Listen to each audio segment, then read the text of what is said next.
ಹೊಳೆನರಸೀಪುರ ಪಟ್ಟಣದ ಕೋಟೆ ಸರ್ಕಾರಿ ಹಿರಿಯ ಪ್ರಾಥಮಿಕ ಶಾಲೆಯಲ್ಲಿ ತಾಲೂಕು ಚುಟುಕು ಸಾಹಿತ್ಯ ಪರಿಷತ್ ವತಿಯಿಂದ ಸ್ವಾತಂತ್ರ್ಯೋತ್ಸವ ಚುಟುಕು ಸಾಹಿತ್ಯ ಸ್ಪರ್ಧೆಯಲ್ಲಿ ವಿಜೇತರಾದ ವಿದ್ಯಾರ್ಥಿಗಳಿಗೆ ಬಹುಮಾನ ವಿತರಣೆ ಕಾರ್ಯಕ್ರಮ ಆಯೋಜನೆ ಮಾಡಲಾಗಿತ್ತು.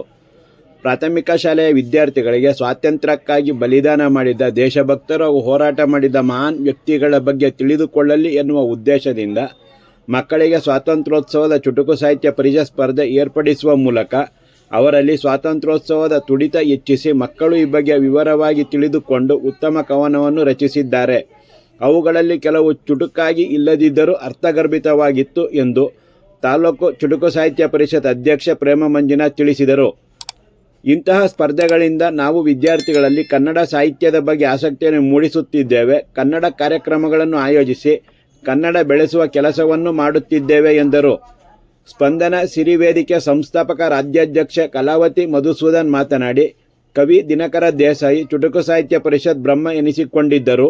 ಅವರು ತಮ್ಮ ಚುಟುಕು ಸಾಹಿತ್ಯದಲ್ಲಿ ದೇಶಪ್ರೇಮ, ಬದ್ಧತೆ, ಶಿಸ್ತು, ಸಾಮಾಜಿಕ ಜವಾಬ್ದಾರಿ ಹಾಗೂ ಕರ್ತವ್ಯದ ಬಗ್ಗೆ ಚುಟುಕಾಗಿ ಸೌಚ್ಯವಾಗಿ ತಿಳಿಸಿ ಸಮಾಜವನ್ನು ತಿದ್ದುವ ಕೆಲಸ ಮಾಡಿದ್ದರು. ಅವರ ಚುಟುಕು ಸಾಹಿತ್ಯ ಅನೇಕರ ಮೇಲೆ ಗಾಢವಾದ ಪರಿಣಾಮ ಬೀರಿದ್ದವು ಎಂದರು.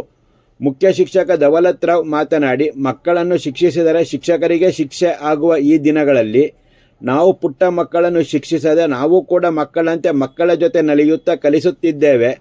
ನಮ್ಮ ಶಾಲೆಯ ಪ್ರತಿ ವಿದ್ಯಾರ್ಥಿಯು ತನ್ನ ಹುಟ್ಟುಹಬ್ಬದ ದಿನ ನಮಗೆ ಚಾಕ್ಲೇಟ್ ಕೊಡುತ್ತಾನೆ.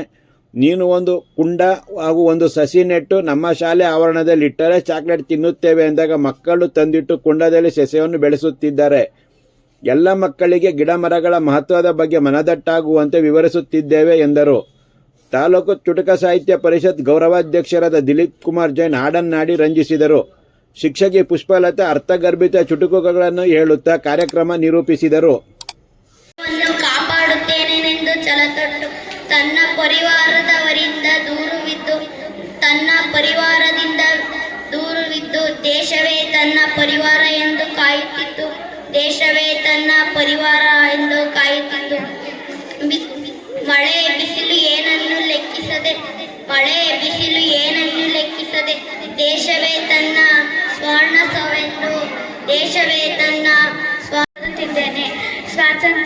ಸ್ವಾತಂತ್ರ್ಯವಾಯಿತು ನಮ್ಮ ದೇಶ, ಸ್ವಾತಂತ್ರ್ಯಕ್ಕಾಗಿ ಗಣ್ಯರ ಹೋರಾಟ. ಸ್ವಾತಂತ್ರ್ಯವಾಯಿತು ನಮ್ಮ ದೇಶ, ಸ್ವಾತಂತ್ರ್ಯಕ್ಕಾಗಿ ಗಣ್ಯರ ಹೋರಾಟ. ಸ್ವಾತಂತ್ರ್ಯ ಸಿಗುವವರೆಗೂ ಬಿಡಲಿಲ್ಲ ಅವರ ಹಠ, ಕೊನೆಗೂ ತಿಳಿಸಿದರು ನಮಗೆ ಛಲದ ಪಾಠ. ಸ್ವಾತಂತ್ರ್ಯ ಸಿಗುವವರೆಗೂ ಬಿಡಲಿಲ್ಲ ಅವರ ಹಠ, ಕೊನೆಗೂ ತಿಳಿಸಿದರು ನಮಗೆ ಛಲದ ಪಾಠ. ಧರಿಸಬೇಕಾಗಿ ಕೇಳ್ಕೊಂತೀನಿ. ನಮ್ಮ ಮುಖ್ಯ ಶಿಕ್ಷಕರು ಮತ್ತೆ ಮುಖ್ಯ ಅತಿಥಿಗಳು ಬನ್ನಿ ಸರ್. ಧನ್ಯವಾದ. 1 2 3 1 2 3 ಕರ ಹೊಡೀರಿ. ಸ್ಟಾರ್ಟ್.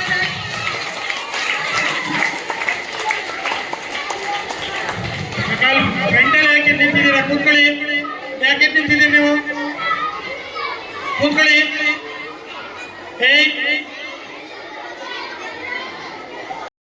ಕನ್ನಡದಲ್ಲಿ ಹೇಳಿ. ಗಿಡ ಮರಗಳಿಂದ ಗಾಳಿ ಬರುತ್ತೆ ಅಲ್ವಾ?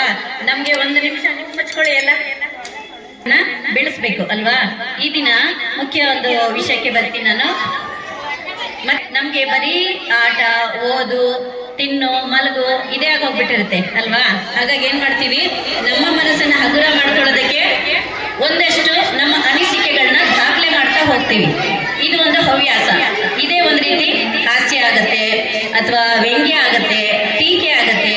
ಈ ನಿಟ್ಟಿನಲ್ಲಿ ನಮ್ಮ ದಿನಕರ ದೇಸಾಯಿಯವರು ಚುಟುಕು ಬ್ರಹ್ಮ ಅನ್ನುವಂಥ ಹೆಸರನ್ನ ಪಡ್ಕೊಂಡಿರುವಂಥವ್ರು ಒಂದು ಚುಟುಕನ್ನ ಹೇಳ್ತಾರೆ. ಈಗ ಕವಿ ಸಾಹಿತಿಗಳು ಕೇವಲ ಬರೆಯೋದಕ್ಕಷ್ಟೇ ಅಲ್ಲ, ದೇಶ ಪ್ರೇಮ, ಪರಿಸರ ಪ್ರೇಮ, ಸಹೋದರ ಪ್ರೇಮ, ಸಮಾನತೆ ಇವನ್ನೆಲ್ಲ ಬೆಳೆಸೋ ನಿಟ್ಟಿನಲ್ಲಿ ಸಾಕಷ್ಟು ಹೋರಾಡಿದ್ದಾರೆ. ಸಮಾಜಕ್ಕಾಗಿ ಮತ್ತೆ ಸಮಾಜದ ಸಂಕಷ್ಟಗಳಿಗಾಗಿ, ಶಾಲಾ ಮಕ್ಕಳಿಗಾಗಿ ತುಂಬಾ ಕಷ್ಟಪಟ್ಟಿದ್ದಾರೆ. ಆ ನಿಟ್ಟಿನಲ್ಲಿ ಹಿಂದಿನ ಸಾಹಿತಿಗಳು ಸಾಕಷ್ಟು ತಮ್ಮ ಕೊಡುಗೆಯನ್ನು ಕೊಟ್ಟಿದ್ದಾರೆ. ಹೀಗೆ ದಿನಕರ ದೇಸಾಯಿಯವರು ಕೂಡ ಸುಮಾರು 14 ಶಾಲಾ ಕಾಲೇಜುಗಳನ್ನ ಕಟ್ಟಿಸ್ತಾರೆ. ಆದ್ರೂ ಕೂಡ ಅವ್ರಿಗೆ ಸಮಾಧಾನ ಆಗಲ್ಲ. ಒಂದು ಚುಟುಕು ಹೇಳ್ತಾರೆ, ಅದನ್ನ ನಾನು ನಿಮ್ಮೊಂದಿಗೆ ಹಂಚ್ಕೊಳ್ತೀನಿ, ಕೇಳಿ. ಕಾಲೇಜುಗಳ ಕಟ್ಟಿ ಮಕ್ಕಳಿಗೆ ಬಡಿಸಿದೆನು ಜೀವನದ ರೊಟ್ಟಿ. 14 ಶಾಲಾ ಕಾಲೇಜುಗಳ ಕಟ್ಟಿ ಮಕ್ಕಳಿಗೆ ಬಡಿಸಿದೆನು ಜೀವನದ ರೊಟ್ಟಿ ಅಂತ ಹೇಳ್ತಾರೆ. ಆದರೂ ತೃಪ್ತಿ ಇಲ್ಲವೋ ಕರುಣಾ ಸಿಂಧು ಆದರೂ ತೃಪ್ತಿ ಇಲ್ಲವೋ ಕರುಣಾ ಸಿಂಧು ನಾನು ಮಾಡಿದ ಕಾರ್ಯ ಬರೀ ಒಂದು ಬಿಂದು. ನಾವೊಂದು ಸಣ್ಣ ಒಂದು ಶಾಲೆಗೆ ಏನಾದರೂ ಒಂದಷ್ಟು ಪುಸ್ತಕ ಕೊಟ್ಬಿಟ್ರೆ ನಾವೇನೋ ದೊಡ್ಡದು ಮಾಡಿದೀವಿ ಅಂತ ಅನ್ಕೊಳ್ತೀವಿ ಅಲ್ವಾ. ಆದ್ರೆ ಒಂದಷ್ಟು ಸಾಕಷ್ಟು ರಾಜಕೀಯ ವ್ಯಕ್ತಿಗಳಿಗಿರ್ಬೋದು, ರೈತರಿಗಿರ್ಬಹುದು, ಶಿಕ್ಷಕರಿಗಿರ್ಬೋದು, ದೀನರಿಗಿರ್ಬೋದು, ದಲಿತರಿಗಿರ್ಬೋದು, ಎಲ್ಲರ ಕಷ್ಟಗಳಿಗೂ ಸ್ಪಂದಿಸಿ ಆ ಸಾಮಾಜಿಕವಾಗಿ ಸಾಕಷ್ಟು ದುಡಿದಂತ ಒಂದು ವ್ಯಕ್ತಿ ದಿನಕರ ದೇಸಾಯಿ ಅವರು. ಕೇವಲ ಸಾಹಿತ್ಯಕ್ಕಷ್ಟೇ ಮೀಸಲಾಗಿರಲಿಲ್ಲ, ನಾಡು ನುಡಿ ದೇಶ ಜನ ಮನ ಎಲ್ಲದಕ್ಕೂ ಕೂಡ ತಮ್ಮ ಕೊಡುಗೆಯನ್ನ ಅಪಾರವಾಗಿ ಕೊಟ್ಟಿರುವಂತವರು. ಈ ನಿಟ್ಟಿನಲ್ಲಿ ಬೇಂದ್ರೆ ಅವರಿದ್ದಾರೆ, ಮತ್ತೆ ತೀನಂಶ್ರೀ ಇದ್ದಾರೆ, DVG ಅವರಿದ್ದಾರೆ. ಇವರೆಲ್ಲರೂ ಕೂಡ ಸಾಕಷ್ಟು ಕೊಡುಗೆಯನ್ನ ಕೊಟ್ಟು ಹೋಗಿದ್ದಾರೆ. ಆದ್ರೆ ನಾವೀಗ ಅವ್ರನ್ನ ಅಧ್ಯಯನ ಮಾಡ್ತೀವಿ, ನಮ್ಮ ಅಧ್ಯಯನಕ್ಕೆ ಅದನ್ನು ಉಪಯೋಗಿಸ್ಕೊಳ್ತೀವಿ, ಆದ್ರೆ ಅನುಷ್ಠಾನಗೊಳಿಸೋದ್ರಲ್ಲಿ ತಪ್ತಾ ಇದೀವಿ. ಈ ನಿಟ್ಟಿನಲ್ಲಿ ಅವ್ರು ಮತ್ತೊಂದು ಹೇಳ್ತಾರೆ ನೋಡಿ, ಶೈಕ್ಷಣಿಕವಾಗಿ ಆರ್ಥಿಕವಾಗಿ ಎಲ್ಲ ರೀತಿಯಿಂದ ಸಾಕಷ್ಟು ಕೊಡುಗೆಯನ್ನ ಕೊಟ್ಟಿದ್ದಾರೆ. ಈ ನಿಟ್ಟಿನಲ್ಲಿ ನೀವು ಕೂಡ